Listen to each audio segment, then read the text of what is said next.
আরে থামো থামো। আরে এটা কি? এটার মধ্যে কি থাকতে পারে? আরে গিয়ে দেখি তো। আরে এটা কি বের হলো? আরে দেখতে তো অদ্ভুত লাগছে। আচ্ছা দাঁড়া, আমি এটাকে নিচে নামাই।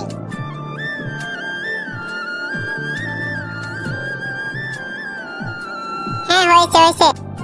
আরে এটাকে বের করে এবার ওখান থেকে। আরে এরা মেশিন কেন বন্ধ করে দিছে?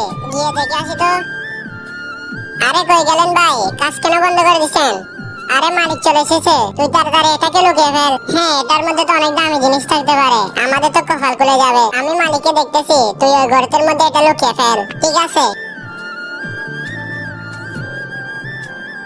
আরে কই গেল রে রাসো? মালিক বলুন। আরে কই গেছিলে? আরে মালিক জোরে লেগেছিল। আরে আমি তোমাকে বলি নাই আমার কাজটা একটু তাড়াতাড়ি করে দিতে? আচ্ছা মালিক, এখনই শুরু করতেছি আবার। আরে আরেকজন কই? আরে ও শুশু করতে গেছে, এখনই চলে আসবে, আসলে আমার কাছে পাঠিয়ে দিও। আচ্ছা ঠিক আছে।